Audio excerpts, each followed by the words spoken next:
Welcome to Autism Knows No Borders. Discover what's possible when people impacted by autism inspire change and build community. Together with the Global Autism Project, here's your host, Rachel Harmon.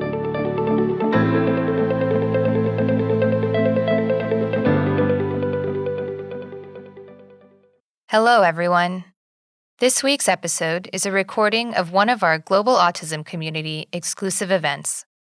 The topic of this roundtable discussion was navigating social situations, and its diverse panel included Anthony Ianni, Sangeeta Jain, and Vanessa Lista. Anthony is an autism self-advocate, a former NCAA Division I basketball player, and a motivational speaker. Sangeeta is the mother of an autistic young man, and she's also our Global Autism Project partner in Chandigarh, India. And Vanessa has an autistic brother and is a kinesiology and psychology student. Other community members who participated in this event were Mary Johnston, Andrew Bennett, Priya Vijayan, Beverly Sujit, Happy Arora, and Anshul Sharma. As with previous community events, we hadn't originally planned to produce a podcast episode from this discussion, but we later thought it would be great to make this conversation available to our podcast listeners as well.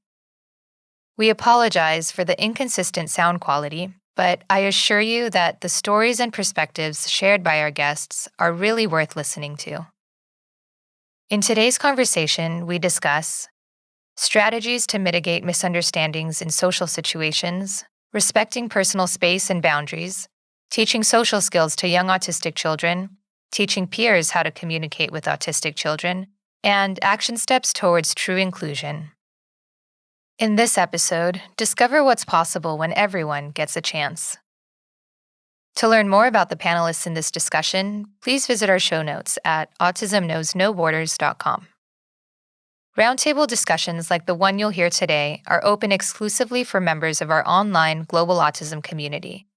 We select a different theme each month, and our moderators monitor posts daily to ensure that our online space remains safe and respectful. If you'd like to attend and participate in any of our future events, you can sign up today at community.globalautismproject.org. We appreciate your time. If you enjoy this podcast and you'd like to support our mission, please take just a few seconds to share it with one person who you think will find value in it too. You can also follow us on Instagram at Autism Podcast, subscribe to our YouTube channel, Global Autism Project, and join our community on Mighty Networks at community.globalautismproject.org. And now I present you the Global Autism Community. Let's go around and do some introductions. Sangeeta, do you want to go first? Oh, me? Okay, all right. I'm a mom. I have almost a 22-year-old young, handsome man with autism. I started my journey when he was not even 2. In India, no one knew about autism at that point, and that was the era of no Google, no smartphones, and believe me, we did not have the desktops also at that time. So my journey started like that, and I've come a long way. I guess now I also look after a NGO school where before the lockdown we had about 170 students. We do have virtual online meetings, everything going on, and we are in touch with 130 students still. Thank you. Thank you, Sangeeta. Anthony. Good morning, everybody, or good evening, wherever you are at right now. My name is Anthony Ianni. I'm a current self-advocate as well as an autism advocate and anti-bullying advocate for the Michigan Department of Civil Rights. I was diagnosed with autism when I was 4. At age 5, was told by doctors and professionals that I would, not be successful in anything because of being on the spectrum. And then fast forward a few years later, I ended up graduating from high school, where I ended up going to Michigan State University, where I played basketball for Coach Tom Izzo and the Michigan State Spartans. And not only did I graduate from Michigan State, but I actually became the first known Division I college basketball player in NCAA history to play with autism. And I'm about to be a soon-to-be soon to be first-time author. My book titled Centered will be available on September 7th. So I'm very excited about that. I'm also a national motivational speaker, but in my free time, I'm with my beautiful wife. I've been together, I'm married with for 8 years, and then our two beautiful, handsome kids, Knox and Nash. So I'm a husband and father, which, takes up, quite a bit of my time, especially these days, but I'm not complaining. So yeah, that's me. Happy to be here and hope everybody's doing well and staying safe and healthy. Thanks, Anthony. Vanessa. Hi, I'm Vanessa Lista. I'm currently a student at Westchester University. I will graduate this December with my kinesiology and psychology degree. My goal is to become a pediatric physical therapist. I'm currently applying right now, so hopefully that goes well. I'm also a former ABA therapist and a special needs sibling. Can we have some introductions from our audience members? Andrew, are you there? Yeah, there I am. Hey, my name's Andrew. I am from Houston, Texas, United States. I am a self-advocate as well as a ABA therapist, behavior technician at the University of Houston, Clear Lake, right out here. Great. Thanks for joining us, Andrew. And Beverly. So I am also the parent of a special needs child, of a son on the spectrum. And I recently qualified as a special educator, working with children with intellectual disabilities. So hello, everybody. Hi, Beverly. Thank you for joining us. Priya, are you there? Yes, Rachel, I'm here. I'm Priya from Bangalore. I work as a special educator at Academy for Severe Handicaps and Autism, called as ASHA. I've been in this field for about 5-6 years, and I love doing what I do. Thank you, Priya. And is it Dhruv? Yes. Hi, everyone. I'm Happy Arora, and I'm from Chandigarh, India, and my son is going to be 22 years, and he's on spectrum, and he's in the school where Sangeeta is a vice principal from Soren. So, and I'm at times, just working as a volunteer there.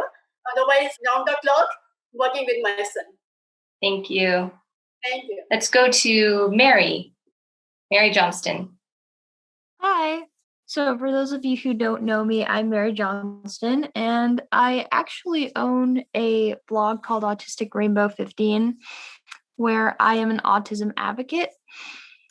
And I'm really excited to be with you all today. Glad you're with us, Mary. Okay, guys. So our first topic is strategies to mitigate misunderstandings.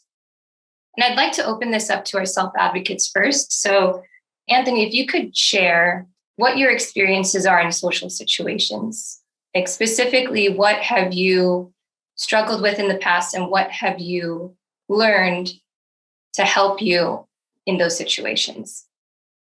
I think for me, Rachel, it's kind of shying away from situations at times because especially when I was in school, whether it was middle school or high school, like there were always times like in class, like I did not want to get called on to answer a question because I always felt like that if I were to say something that was really weird or just really out of the ordinary, that a lot of my classmates would just look at that and go, why would he say that? That what kind of answer is that? So one of the things that I learned, and especially where my teachers came into play, was they always told me that if there was a question that I didn't know, or if there was an answer that I was going to say, that they would just say to me, go ahead and tell me your answer. And then I would tell them my answer, but then they would take my answer and take it in a different direction so the class could understand what I was trying to say. So that kind of gave me a little more confidence to now I can raise my hand. Now I can go ahead and say my answers. And that way my teachers can kind of help steer my classmates in that right direction. Even today at work, like, are there still times where I kind of have those awkward moments of, okay, should I tell my colleague this? Should I say this to them? Should I kind of like tell them I need help because I really do need it in certain areas at work? Yeah, I need to. Are there still times where I walk up to my supervisor's cubicle and then once I get to their cubicle, I immediately turn around and go back the other direction?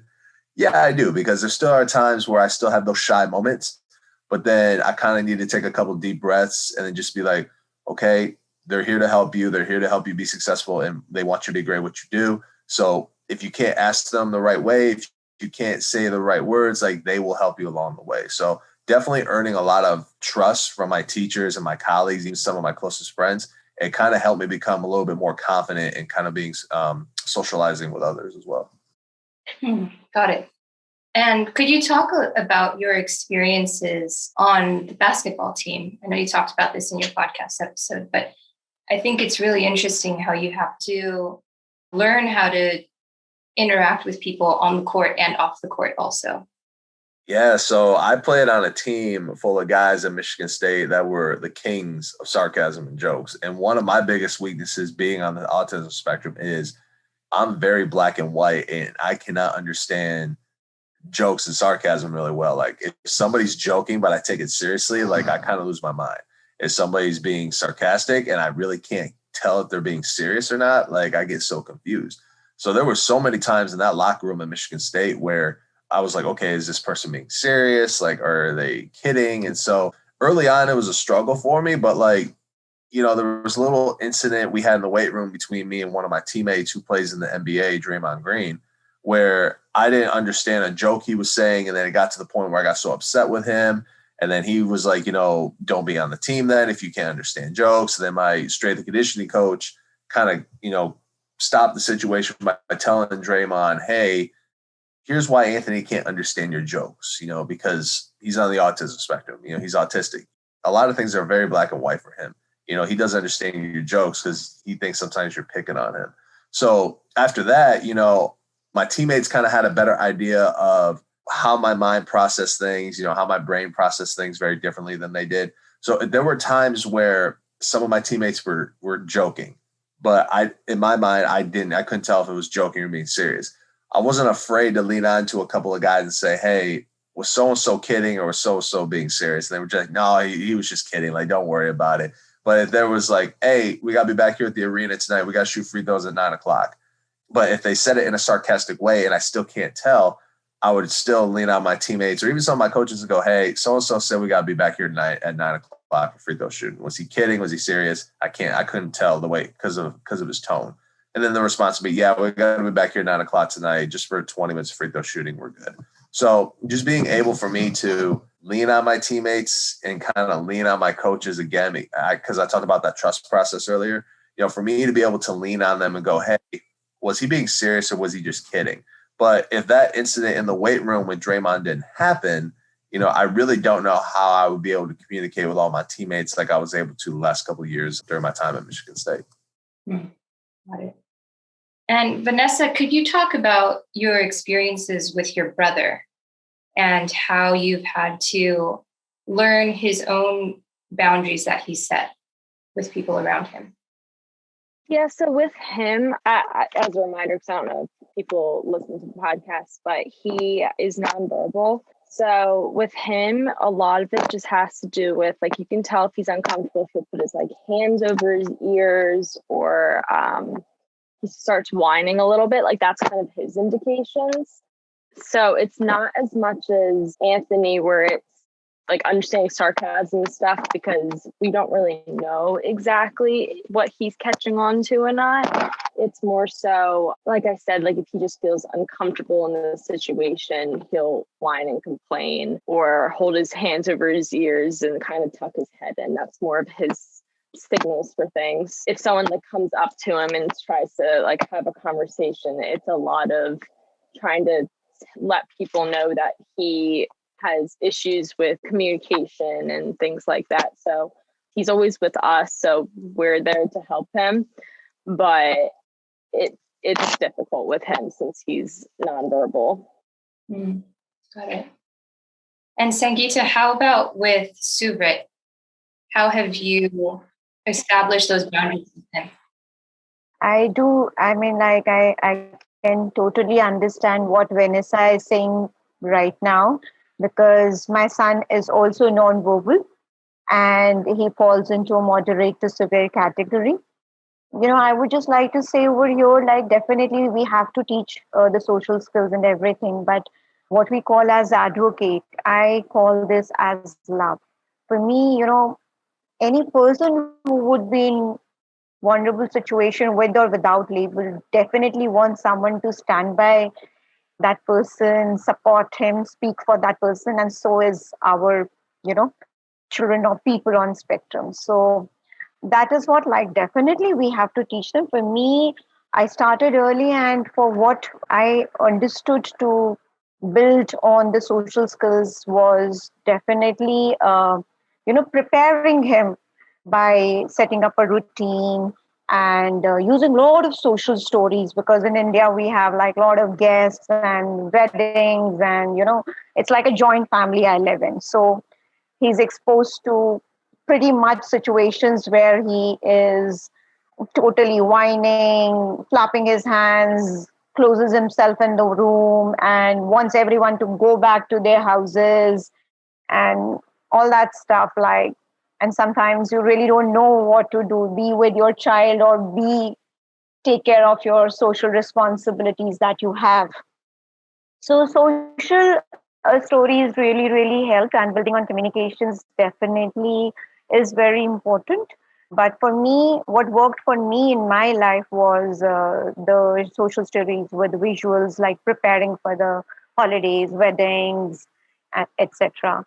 So, and also, I guess, as I say, the love, it's like, you're sometimes always there, as Vanessa said, like, be there with them. And sometimes you have to tell other people that where they're coming from, because he won't be able to ask questions like Anthony and explain to people at times that where they're also coming from.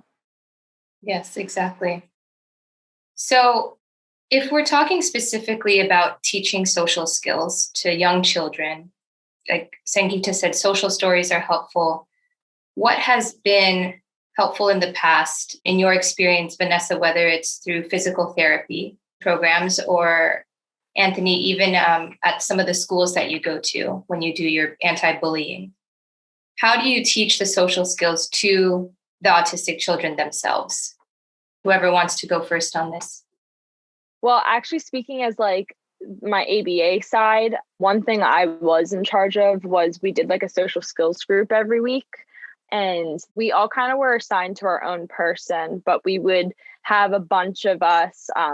So others on the spectrum, we would all kind of have like a little group, and we would just pretty much do like playtime, trying to get them to engage with other students, like asking to borrow the toy or share the toy, things like that.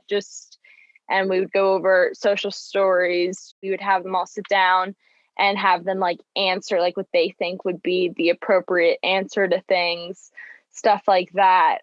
But yeah, that was a big part of it. Or even just going into social settings, like going to the mall or things like that, and just having them practice like how to order things and like pay for their item, things like that. That was like a big part of it.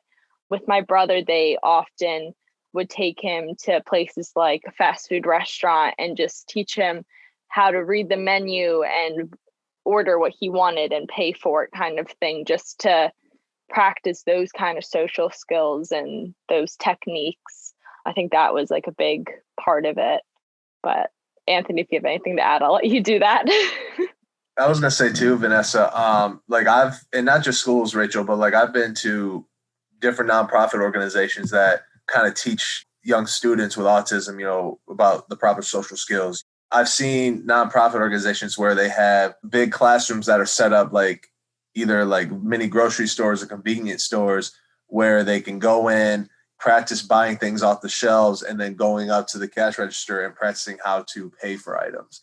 I think one of the biggest helpful things for our community is like having classes like that, the social classes, and being able to teach our kids things like that. Another thing too that I've witnessed probably more in the schools is that, especially in the classroom area, is I've seen teachers kind of teach younger students about, when you introduce yourself to somebody, what do you say? And there may be times where, there may be nonverbal students, but the one way they've been able to communicate with me or other teachers is they obviously have the note cards, or they have the communication boards that they use saying, my name is so-and-so, through cards. So it just as a way for nonverbal students and nonverbal individuals on the spectrum to be able to communicate. So just seeing where we have come as far as, like technology and teaching our kids and just doing the little things to help them become better from a social standpoint, it's been really helpful. And I think what I would like to see more and more is the K through 12 in the public schools getting more involved in that as well. Because so I help coach basketball, girls basketball here in Livonia at Livonia Churchill High School.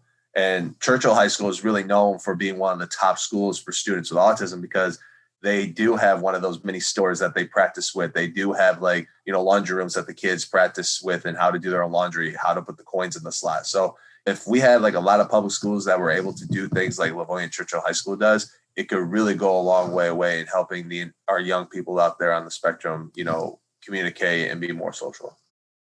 Yeah, I would like to add over here, in India, we are, I don't know, decades behind the technology. We still do not have that ACs in place to teach our children communication effectively.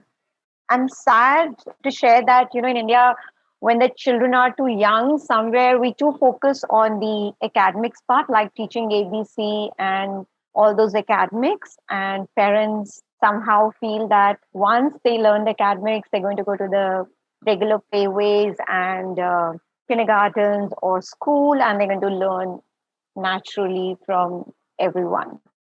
So over here, I guess we lose out on the initial years to teach the social skills. That's very, very common over here. Even if the parents, they come to know about it, I don't know somehow why are they into that kind of denial thing and focusing too much on the academics, but we lose out on those crucial years of the social skills. There are very, very few schools, probably I can count on my fingers and say that, okay, in all over India, they would be probably teaching social skills.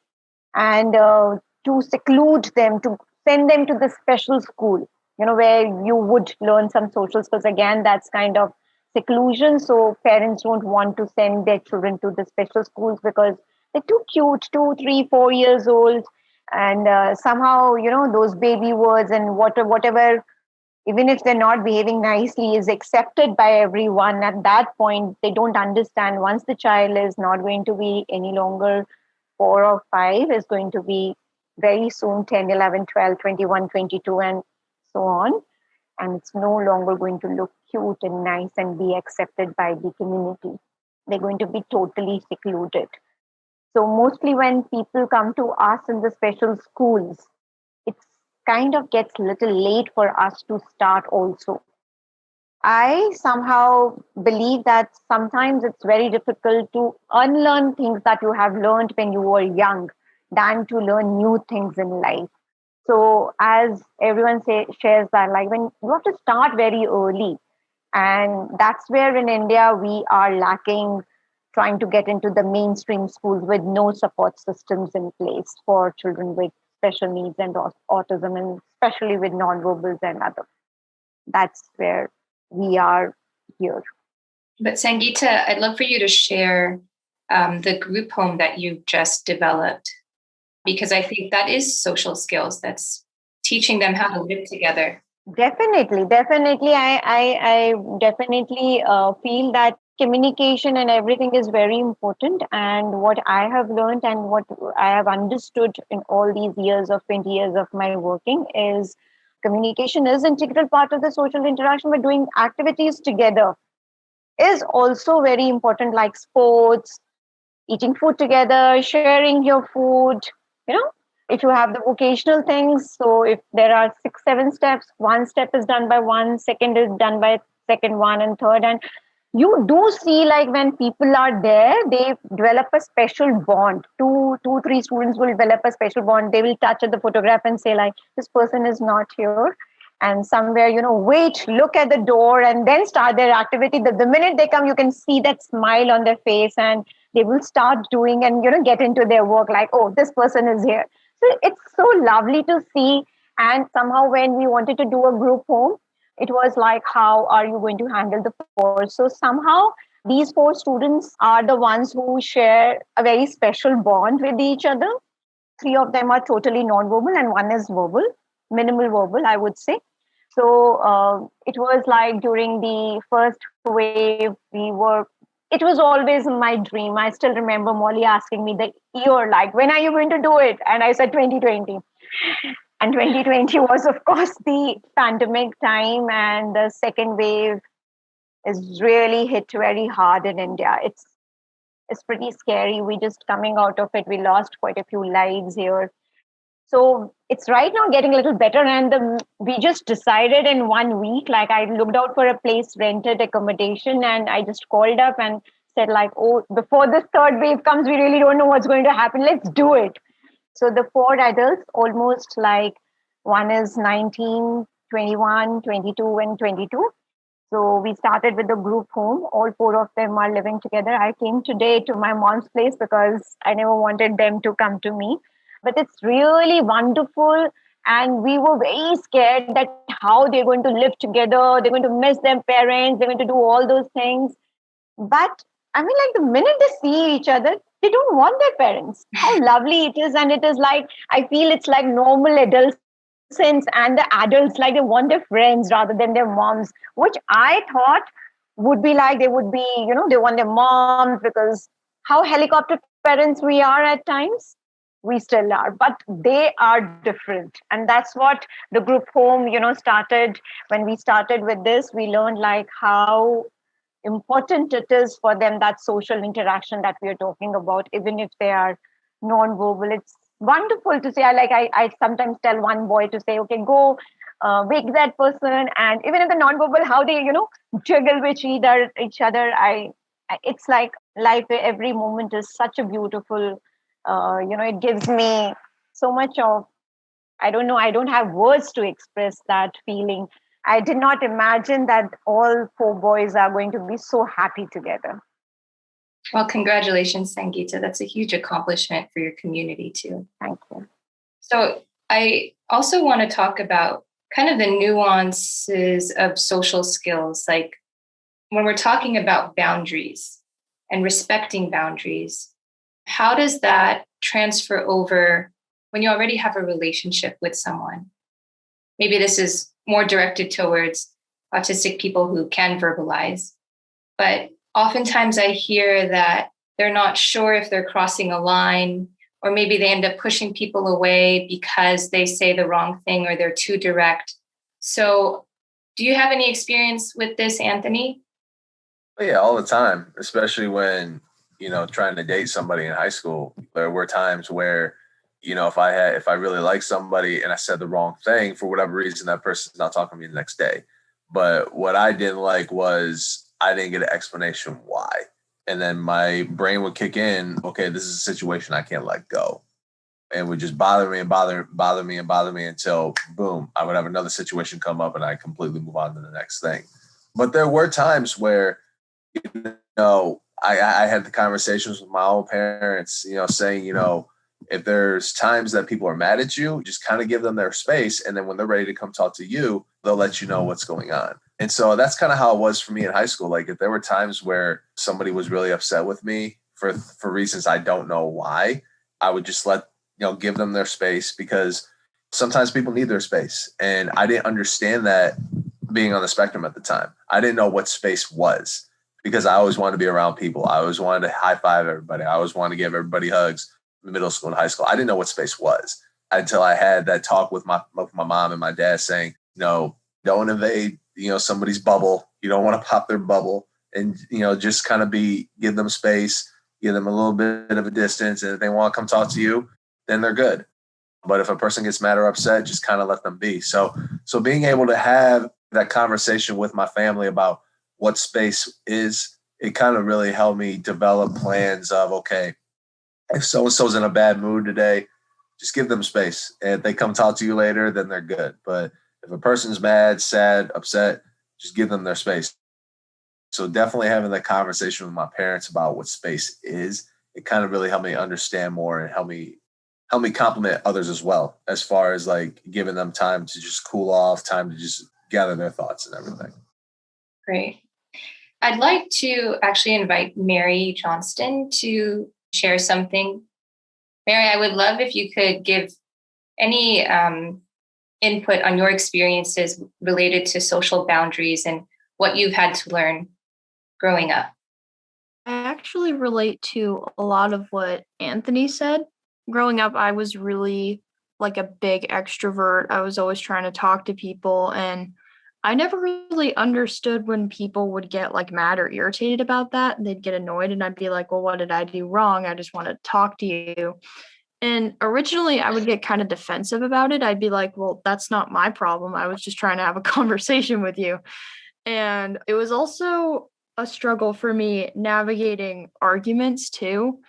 Because when I would get in an argument with somebody, I would always be like, well, you hurt me. This is my mood. And then, because I was mad, they'd snap back. But then I feel like I had a really hard time like calming down when I was mad when I was younger too. So it would kind of just be like, instead of knowing how to appropriately handle a conflict, we would just kind of be adding more like gas on the fire. And over time, I had to learn how to appropriately handle conversations and conflictions with people. Anthony was saying when he was dating somebody, I actually was dating somebody back in middle school, and he's autistic too. And the funny thing is, we really had no idea what we were doing because we had a really hard time communicating with each other, what we wanted, where we were going. When something popped up, we didn't really know how to like describe it. So actually in speech was really helpful because we learned how to sit down with people and just kind of ask in a like respectful manner, like what's kind of going on. And if there's anything you can do to like resolve that conflict, speech actually helped me a lot with learning those skills. Thanks for sharing that. And I'd like to now talk about how to teach, when thinking about meaningful inclusion and how to teach other people about autism. Right? Like Vanessa, you were saying, sometimes you'll just let people know that your brother is autistic so that they'll be more understanding in that situation. How have you taught other people, maybe young children, how to communicate with autistic children? Well, growing up, I was in a smaller community. I went to a private school. So a lot of times, I grew up with those individuals for, I guess we were all in the same class for like 14 years of our lives. We went to grade school to high school together. So I remember teaching a lot of my classmates that were like my closest friends who he was like from the start, because they would see him do certain things and kind of make fun of him. And I would always be the one defending him, like trying to teach them like how he didn't know any better, that he's learning himself and everyone needs to be patient and kind about it, and that he was nonverbal. So it's harder to communicate with him such things. Like I said, he would do things like he likes to chew on materials such as like rubber, or he would always chew up all of my dolls, things like that. So if my friends came over, they would see all my dolls had like bite marks and stuff in it. And it was always trying to teach, like they would think it was so weird and things like that. But it's just, that was his sense of sensory, that he liked that sensation of chewing on things like that, which is totally appropriate if you understood what he was going through. So a lot of times it would just be sitting down and telling them the kind of stuff that calms him down and that he does, his little quirks, I guess you would consider it. But it is really difficult, I found, to even try to start to explain that to someone, as it wasn't even really explained to me. I kind of just, as I grew up with it, kind of started to understand it myself. And there's still times where it's like, I don't feel like I personally understand it, even as someone who's been in the field, because it's not happening to me. I feel like it's sometimes hard to express words when I'm not the one going through it myself. But just from experience, it's just teaching people to be kind and understanding of it. Can I also add over here? I have like quite a few experiences of these because I live in a community where the awareness is also very, very limited. And to teach other people about the interaction and I also have a daughter who is currently working in this field only. Vanessa probably as old as you. So, I always feel that, of course, awareness, acceptance is definitely a big part of it, but action definitely needs to be there if we were talking about the inclusion. Mostly what happens is like, we know about it and we accept it, but what are you going to do about it? Are you going to say hi to that person? Are you going to spend time? Or are you going to go for a walk or do something with that person? That's basically the inclusion is. And the awareness and the acceptance are the, definitely the key points over here. And to me, to introduce to the community over here with autism is somewhere was very difficult, because at home my daughter and my son played very well, but I could see my daughter not explaining to her classmates about, as you did, Vanessa, probably, I don't know, but my daughter wouldn't say anything about her brother in school. I would just probably never existed. And when I came to know about, I was like pretty surprised about that.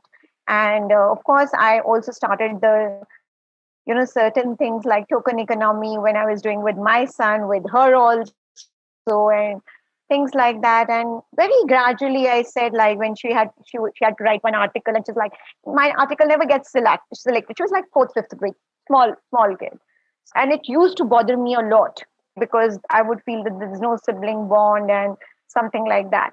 So I said, like, why don't you write an article about your son, brother? Maybe this gets selected. And then she says, no. I said, like, let's give it a try. And that got selected, and that got a lot of acknowledgement.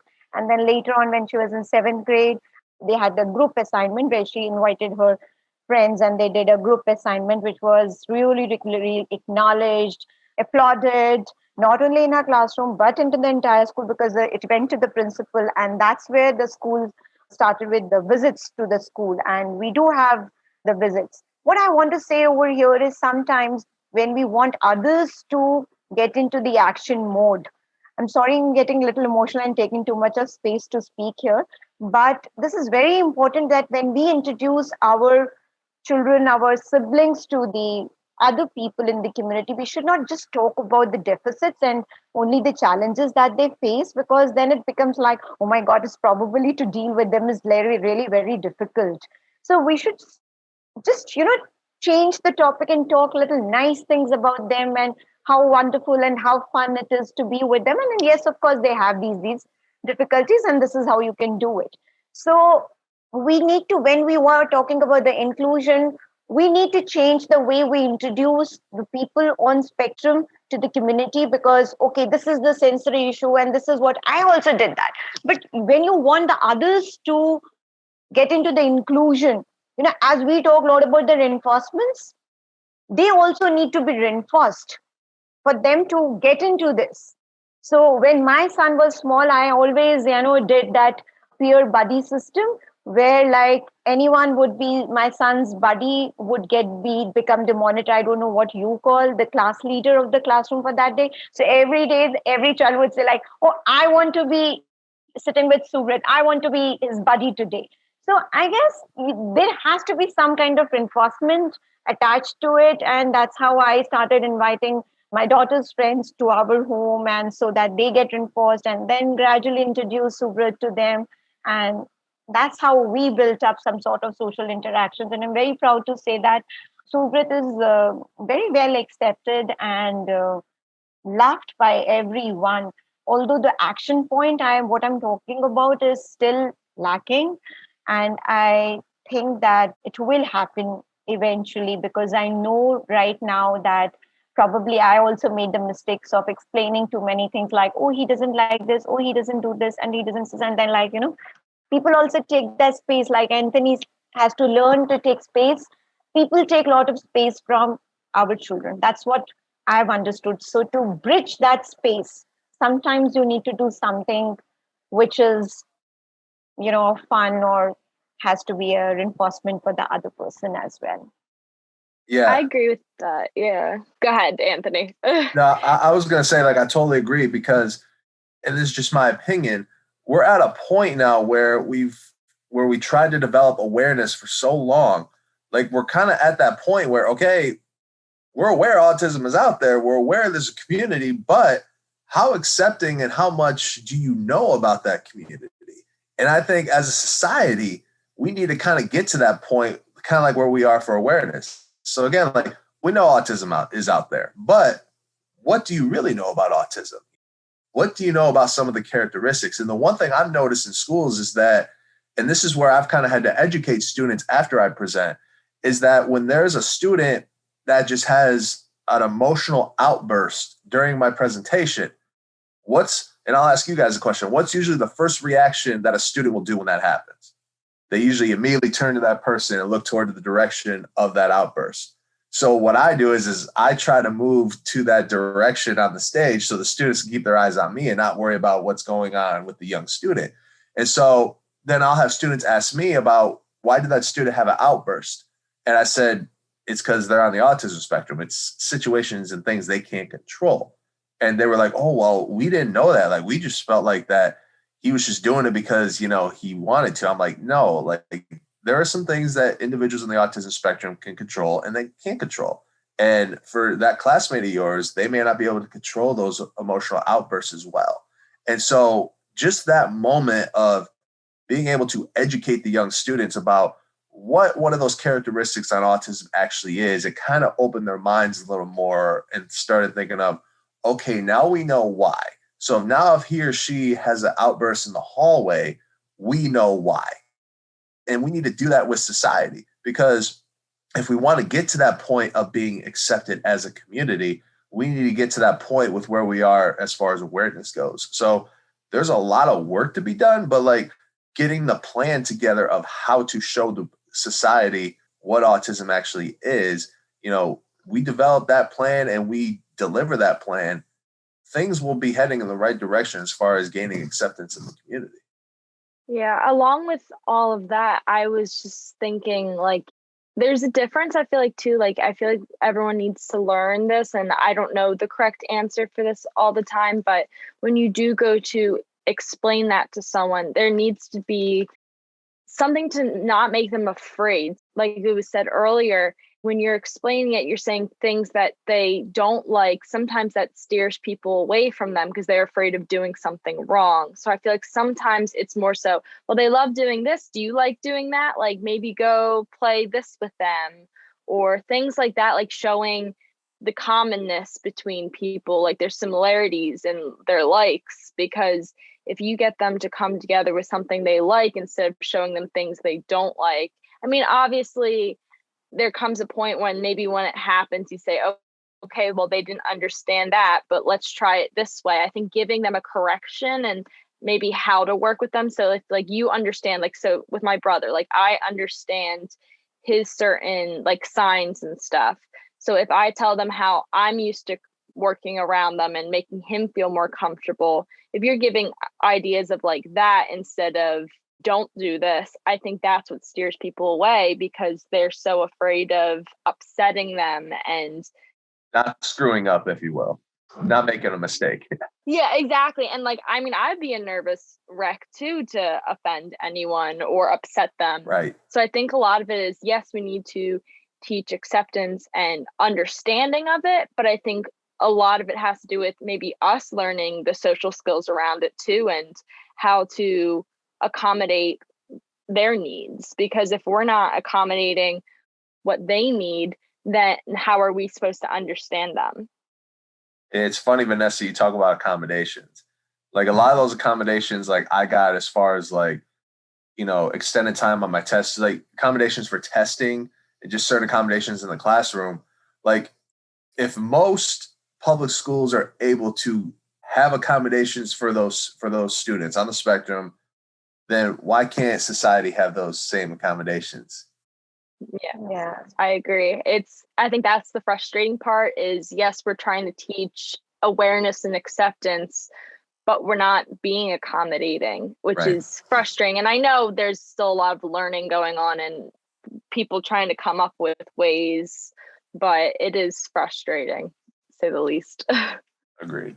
I'm sure like we've come a long way, and this too will be, a process. Like look back 20 years, there was not awareness, and Yeah. then, Mhm. a little bit of acceptance came. So we are also, the self advocates, and everyone is in the process of learning something new. And what can we do differently to promote inclusion, to promote action oriented acceptance, not just a passive acceptance? So I am very hopeful that we will be definitely able to steer this way. Definitely, I often laugh like when people say, oh, we are so stuck in the houses and we're so secluded. And so like, oh, really? Oh, this was our life. All our life we were at home, Yeah. never went out for the social parties and secluded from people. We don't feel different.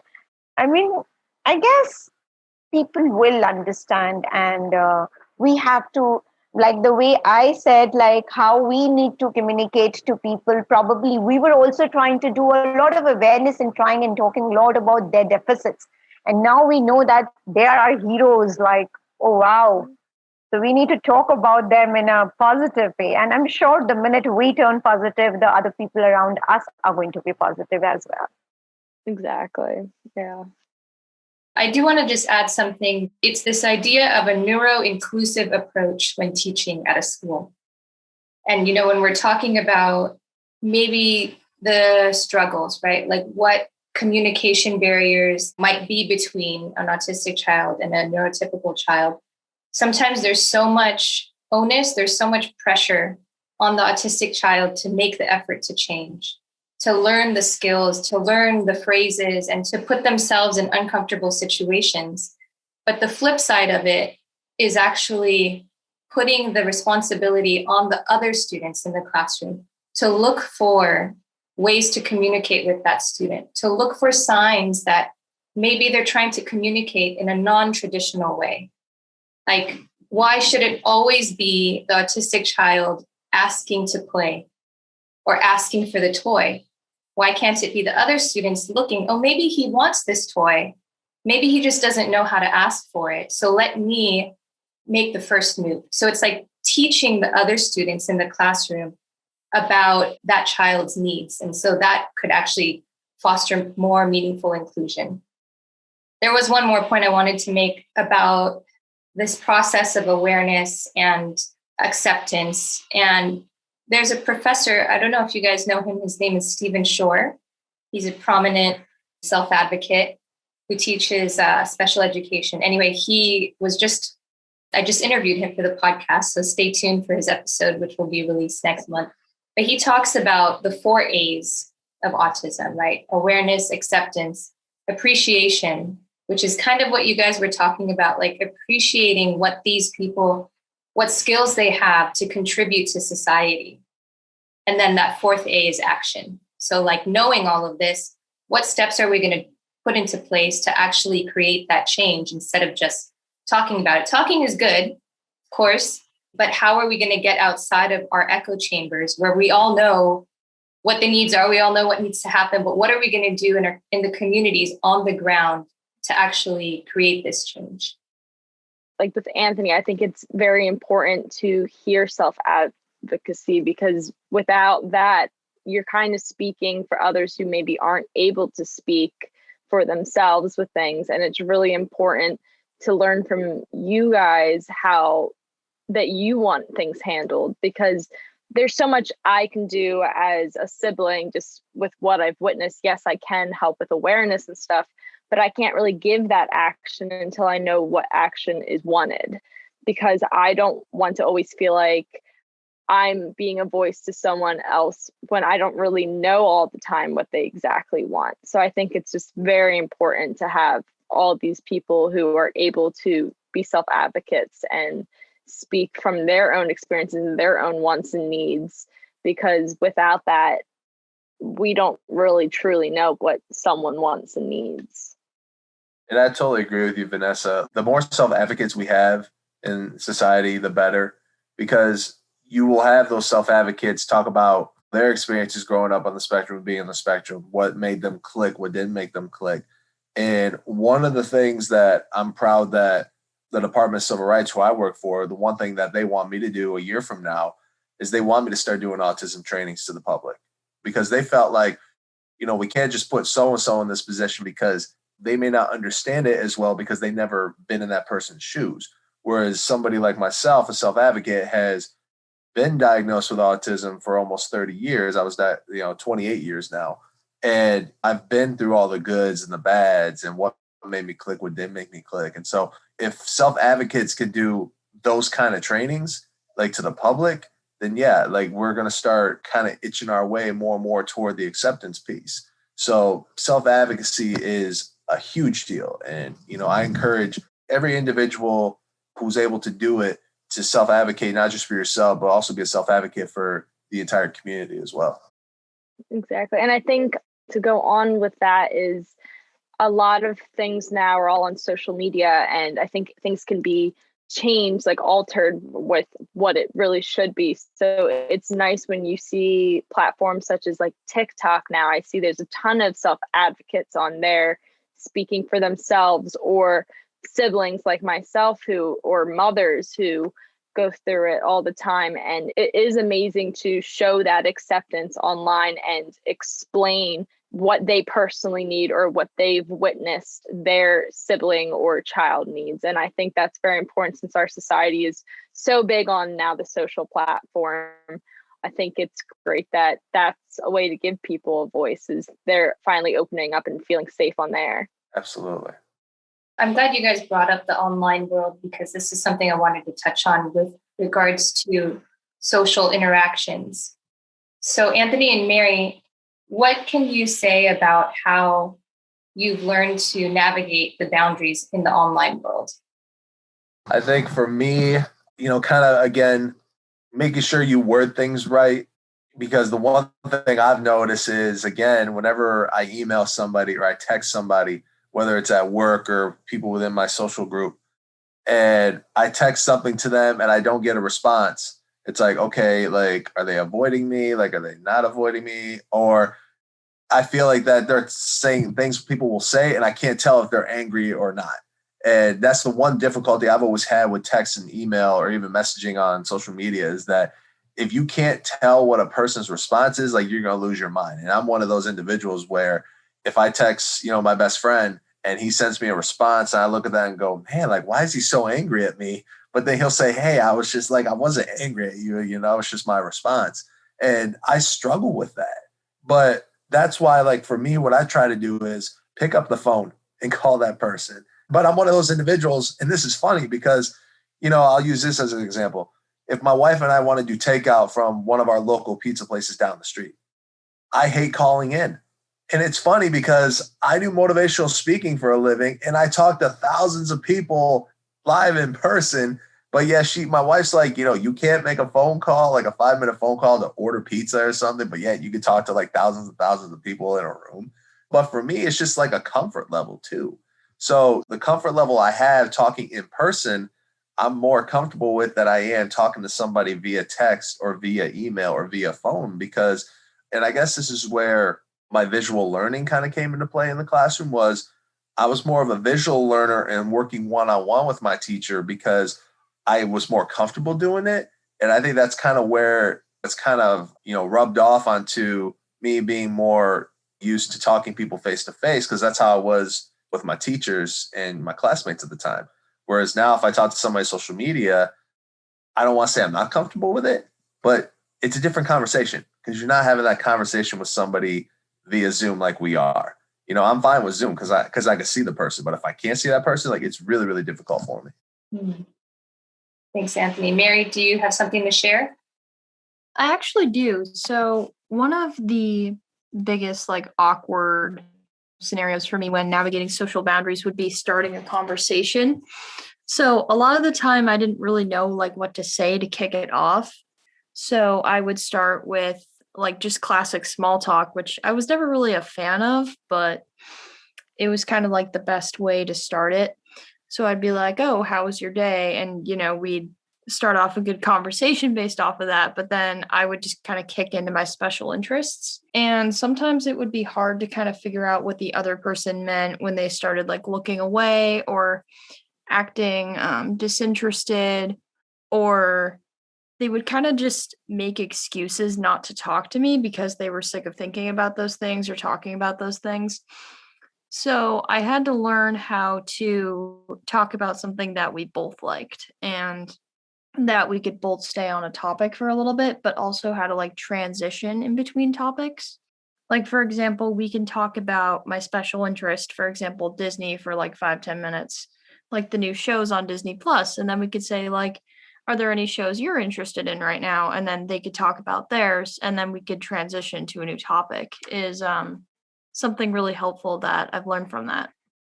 Do you think that's the same for the online world and social media?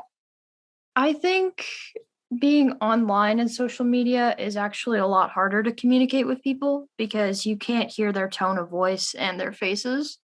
With real life, I can tell if I'm making somebody upset, and due to practice, I can walk away or be like, oh, it was nice to see you, or I can apologize. In online world, sometimes punctuation and grammar can make it hard for me to tell, like, oh, are they mad at me? Or if they left me on red, does anyone else get like super worried when they leave you on red? Because you're like, oh, did I say something? Do they hate me now? Are they mad at me? Like, but in reality, they just had to like go walk their dog or something. So I think communicating with people online is a lot harder than like face to face in person.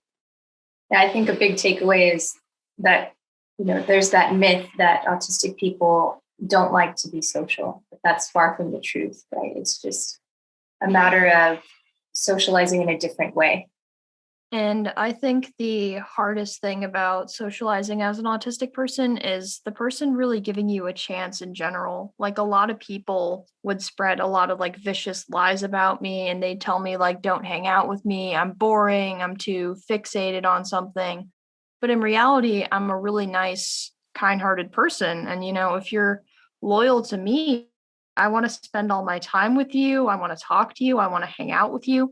I want to like go to the mall with you. And, if people are just more open, they can have a really fantastic friendship with an autistic person if they just give us a chance, Thanks, Mary. All right, we're going to wrap up here. And now I'll turn it back to the panelists. Do you have any last comments or any conclusions that you would like to make based on our conversation? Yes, Anthony. So I think for me personally, it's just to continue to get that message of acceptance out there. I know there's still some of the community that aren't ready for that yet, but in my opinion, I think a majority are. I think as long as we continue to get that message out there, continue to educate the public, continue to educate society about what autism is, what the characteristics for it, like Vanessa said, how to accommodate that person. I think that's on us, whether you're an advocate or self-advocate. Let's continue to preach acceptance to society. And hopefully 2-5 years from now, we're at that point where we want to be. Yeah, I would like to say, well, like Anthony said, like 1 in 54 is getting diagnosed with autism. So I guess we're going to be a big community. There has to be acceptance, and acceptance and the inclusion will be naturally done because there will be no option. We will be a big community in ourselves. So I sometimes feel sad, like till the time you don't have someone in your family, you do not talk about lot about awareness, acceptance, and action and inclusion. And minute you have someone in your family, we talk a lot about all those things. I wish and I hope that, without having someone in your family of not autism, we talk about acceptance and action. So that is my hope. But I'm still like, as I said, we're going to be a big community. We are a big community. So there has to be inclusion. And even if they don't, I believe they're going to be secluded since we are going to form a big community of ours. I agree. I think both things were beautifully said. I think a lot of it, though, could be helped if we taught people at a young age. Because I think if you teach acceptance and patience at a young age, people would be more accepting. There would be maybe less bullying if you were more open to people instead of, if you don't like trying to teach at a young age, like growing up with it is one thing, but not having that, I think it's still important to incorporate that in maybe learning and education at a young age of why people may be different, because we're all different in our own way. So if we're just giving excuses or making people feel like they can't approach these people, then nothing is going to get done. I think it's important to teach these people that it's okay to accept people and for people to have their own thing, because without that, I mean, how are other people supposed to accept us if we can't accept them? Yes. All right. Thank you guys so much for your time and for sharing your expertise with us. I will see you guys all in the community. Thank you again, Rachel. Thank you. Appreciate it. Thank you. Thank you so much. Thank you. Thanks for tuning in to Autism Knows No Borders. Navigating neurotypical social situations can be stressful for many autistic people. Saying something that could unintentionally upset others or not understanding subtle social cues can lead to rejection and exclusion. True acceptance involves giving people space to ask questions and learn from each other. As we normalize accommodations beyond school and the workplace, we can keep moving towards a more inclusive society. Are you a self-advocate willing to share your experiences and educate others? Are you a professional seeking to hear directly from autistic voices and improve your practice? Are you a family member hoping to support and empower your loved one? Whatever your role related to autism is, you can join our Global Autism Community online to connect and collaborate with people all over the world. Participate in important conversations on our platform and join us at our next monthly roundtable discussion. Sign up today at community.globalautismproject.org. Let's work together to transform how the world relates to autism. Thanks for listening. Take care. Tune in each week for engaging conversations of how people across the globe are inspiring change and building community. You've been listening to Autism Knows No Borders, brought to you by the Global Autism Project. You can find Rachel's notes for this episode and learn more about today's guests at autismknowsnoborders.com. If you enjoyed this episode, please kindly rate the show and leave a review. By doing so, you'll be helping us increase awareness and acceptance of autism around the world.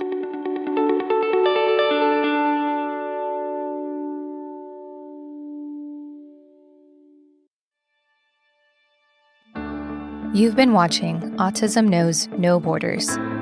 If you like this video, please give it a thumbs up and subscribe to our channel. Also, we'd love to hear from you, so let us know what you think in the comment section. Click here to watch another interview from our podcast. You can also find us on your favorite podcast app. Tune in each week for engaging conversations of how people across the globe are inspiring change and building community. Thanks for watching. Take care.